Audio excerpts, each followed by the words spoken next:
Bien, amigos, muchísimas gracias como siempre por su respaldo y su sintonía, ¿no?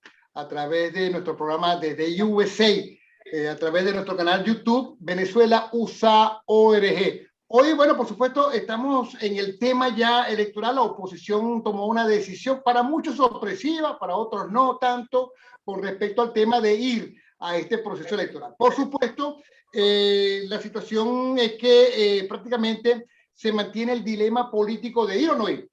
Y tenemos con nosotros ya a Jesús Selles, presidente de Dating Corp, quien ha generado unos tweets bastante interesantes y además de unos artículos donde ha venido explicando justamente todo este tema. Y nosotros nos atreveríamos a hacer como primera pregunta al doctor Jesús Selles, a quien saludamos. ¿Cómo se encuentra, doctor?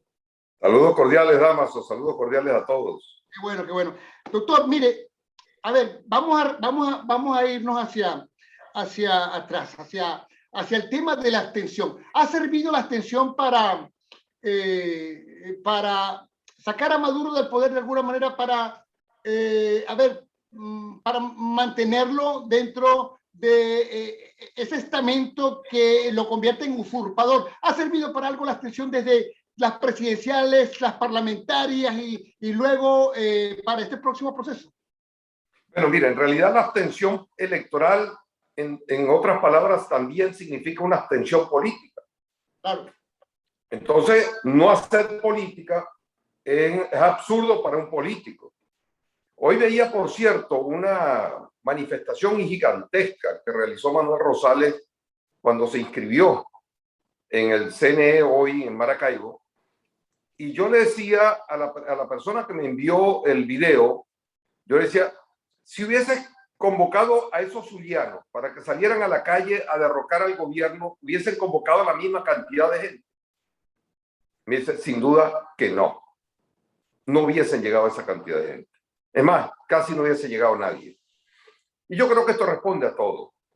Es decir, la jornada electoral permite, viabiliza, además de buscar votos, viabiliza la relación política entre los líderes y los electores y los ciudadanos.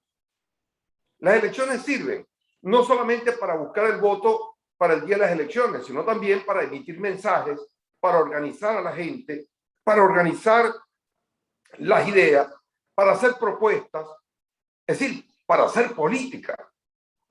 Entonces, la abstención, sin duda alguna, es una manera indirecta de decir, no juego en política. Me quedo de brazos cruzados, y es lo que algunos hoy día están apostando de manera absurda. Yo no quiero decir que actúan de mala fe, pero sin duda alguna que el gobierno, para poder ganar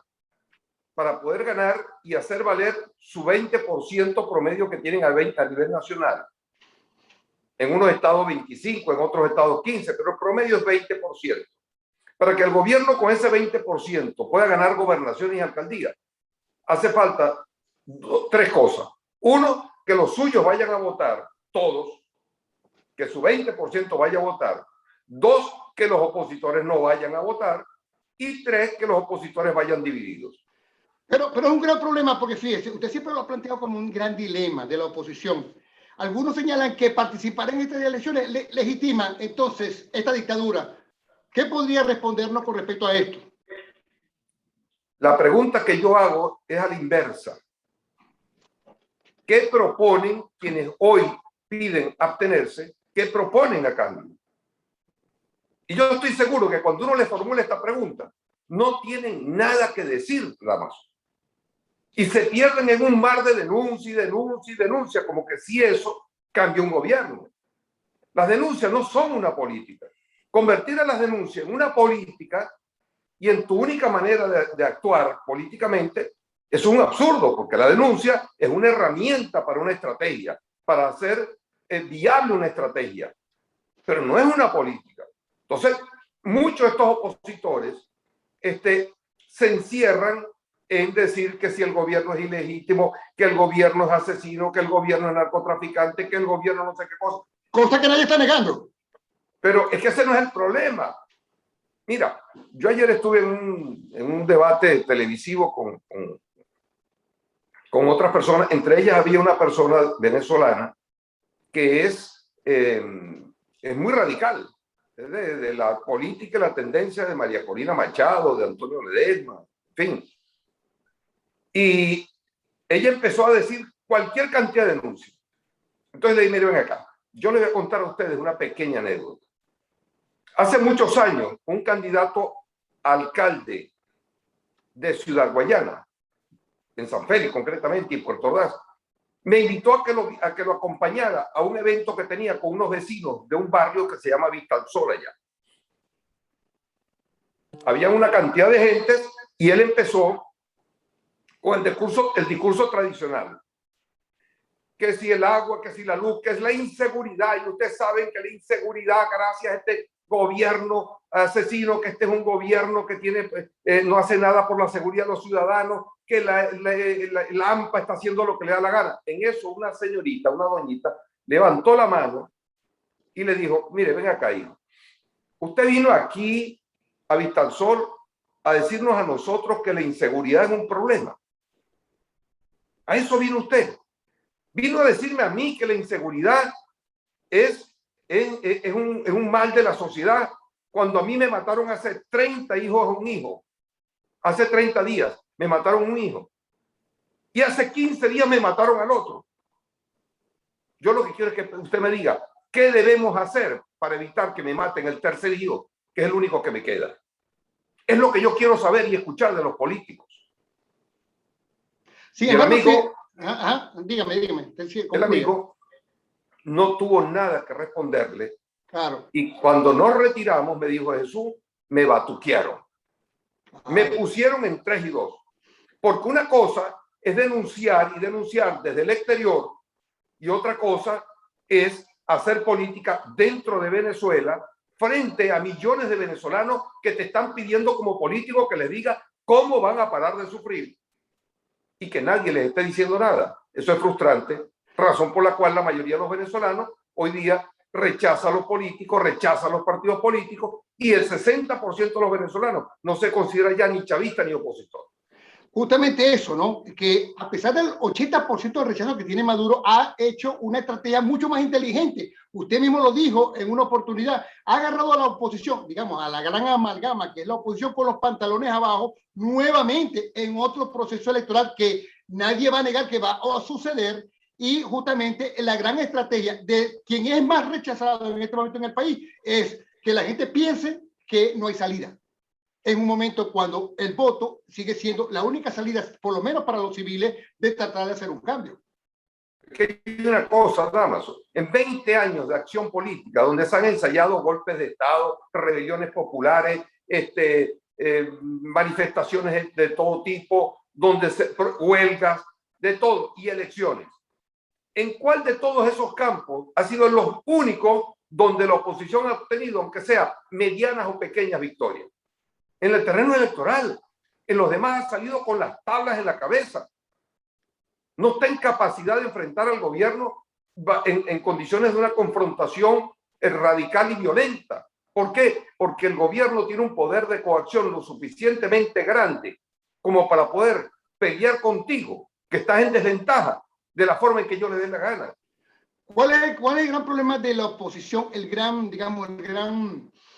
La gran enfermedad que todavía tiene para poder tener la credibilidad necesaria para convencer a la gente de esta nueva batalla que tienen que cumplir, ¿no?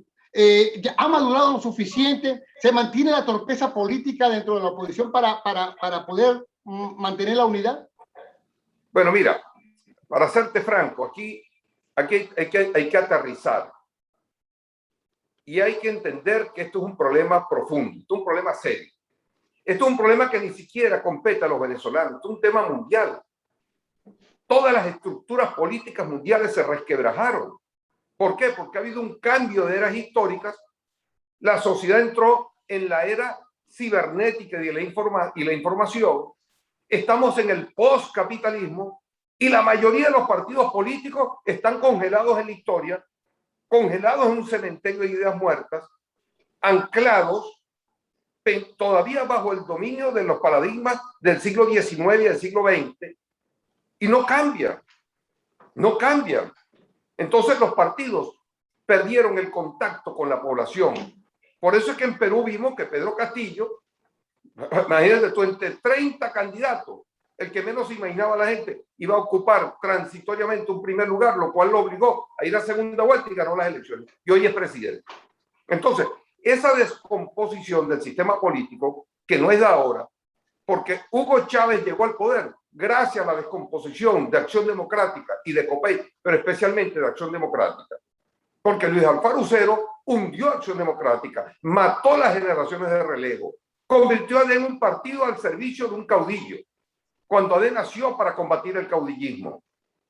Y AD estaba imbuida en casos de corrupción, igual que COPEI, como ahora lo son los chavistas. Porque el tema de la corrupción es un tema país, no es un tema de que los chavistas son corruptos y los opositores honestos o viceversa. Es un tema país. Entonces, el punto es que Chávez llega gracias a ese resquebrajamiento y ese vacío dejado por Acción Democrática y COPEI. Y eso pasó también en Brasil con de repente vimos, pues en Venezuela llegó un teniente coronel al poder. En Ecuador, un economista desconocido como Rafael Correa llega al poder contra todas las estructuras tradicionales. En Bolivia, un indígena cocalero, un dirigente sindical en Brasil, un cura en Paraguay, un guerrillero hippie en Uruguay, un empresario en Chile, otro empresario en Panamá, un cantante en Haití, un cómico en Guatemala y un negro en los Estados Unidos, por Dios. Y luego llega un empresario que no sabe política y reemplaza a Barack Obama, gran presidente, por cierto. Entonces, el tema es que definitivamente algo está ocurriendo. Entonces, en Venezuela los partidos políticos prácticamente son inexistentes. Allí lo que hay son plataformas políticas y electorales para que fulanito de tal o menganito sean presidente de la República. Y así no se va a poder. Mira, quedan pocos días, ¿no? Dice, aquí lo tengo, el último tuit, por lo menos 2 mensajes interesantísimos del propio Jesús Sella, lo pueden seguir a través de @JesusSella. ¿Qué necesita la oposición para ganar? Bueno, la máxima unidad posible. Candidatos únicos, se está inscribiendo todo el mundo. Tarjeta única, estimular la participación de los electores, buenos defensores del voto. ¿Ah? Los 5 puntos dependen exclusivamente del liderazgo opositor. Ninguno depende del gobierno, como algunos señalan que ya el gobierno tiene manejado, controlado el proceso electoral con este CNE.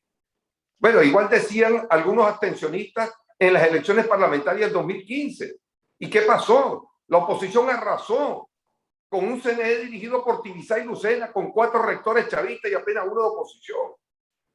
Y la oposición arrasó y el CNE reconoció todos los diputados electos en la oposición. No desconoció ni uno. Quien lo tuvo que desconocer luego fue el TCJ, que desconoció a 3 diputados de Amazonas. Pero ese CNE lo reconoció, como reconoció la victoria de Juan Pablo Guanipa en el Zulia. Claro.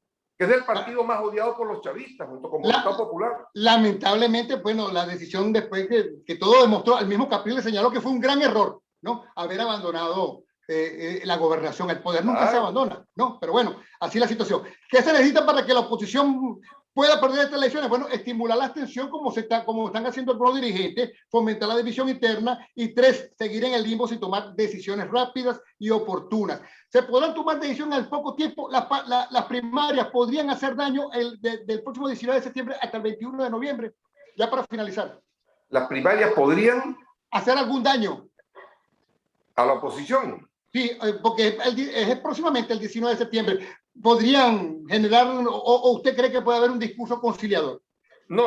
Posterior a Primero que nada, tiene que haber voluntad de llegar a acuerdos y respetar los acuerdos, más nada. Porque si hay acuerdos, pero no se respetan los acuerdos, estamos en las mismas. Entonces, el tema es que las primarias serían el escenario ideal para que la gente decida democráticamente quiénes son los mejores candidatos. Punto.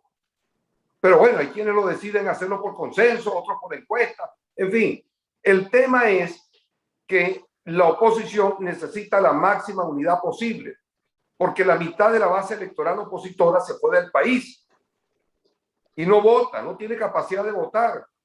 Por tanto, la oposición está dependiendo de una cantidad de gente que ya no se define como opositora, sino que son los no alineados ni con el chavismo ni con la oposición, que están esperando que alguien los seduzca. Ese es el reto político que hay que lograr.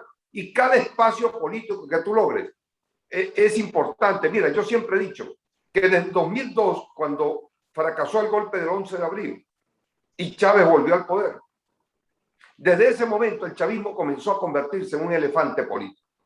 Y los elefantes se comen en rodajas. En pedacitos.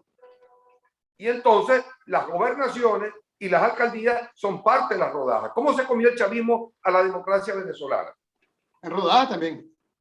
20 años comiéndose primero en la presidencia de la República con Chávez en el 98, la Asamblea Nacional, la Constitución Nacional se la volaron, la del 61 se la volaron en el 99, el golpe militar permitió que se comiera la rodaja de los militares y las Fuerzas Armadas, en la huelga petrolera dio paso para que se comieran a PDVSA, se comieron la Asamblea Nacional con la abstención opositora en el 2005, se comieron a los sindicatos, se comieron a los empresarios, se comieron los medios de comunicación social, se fueron comiendo todo, claro, pero en rodajas. En rodajas. El Banco Central de Venezuela, el Estado. Todo en rodajas. Entonces, yo digo, la oposición ha estado conformada por impacientes, por personas que no piensan como políticos, sino con personas temperamentales, personas que están ensimismadas en sus propósitos y proyectos personales.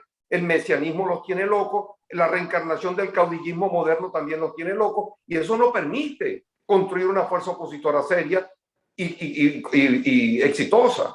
2 minutos. Paralelamente, ¿cómo está viendo, mientras que se esté llevando a cabo este proceso electoral, el tema de las negociaciones? En 2 minutos, por favor, para cerrar. ¿Cómo dices? Perdón, que no te entendí. 2 minutos. Mientras que se está llevando a cabo este proceso electoral, paralelamente, ¿cómo vislumbra el tema de la negociación? ¿Podría haber sorpresas allí mientras que está el proceso? Mira, no sé, esas negociaciones pueden durar mucho tiempo, van a haber una pugna muy dura por concesiones cada quien. El gobierno dice, bueno, ya yo hice estas concesiones, ahora levánteme las sanciones. Y aquellos dirán, bueno, no te levanto todo, sino te levanto esto. Y va a haber un escarceo inevitable, es normal, y hay que tenerle paciencia. Lo único cierto es que en Venezuela ya el desenlace pasa por una negociación que conduzca a su vez a un desenlace electoral, a la crisis venezolana, que de paso no es solamente política, es una crisis económica. Hay que recordárselo a los políticos que están ensimismados solamente en la crisis política. Además de la crisis política, los venezolanos les recuerdan a los políticos que hay una crisis económica, que hay una crisis en los servicios públicos, que hay una crisis social, que hay una megacrisis de carácter emocional y que también ahora hay una megacrisis de la pandemia. Bueno, muchísimas gracias al doctor Jesús Seguías desde los Estados Unidos. Jesús Seguías, amigo, @ Jesús Seguías, con nosotros aquí desde USA por Venezuela USA ORG, nuestro canal en YouTube. Muchísimas gracias, doctor, por acompañarnos. Saludos cordiales a todos los que nos ven y a los venezolanos en especial. Fuerte abrazo, paciencia y hacer las cosas correctamente para evitar más fracasos. Bueno, muchísimas gracias. Seguimos adelante.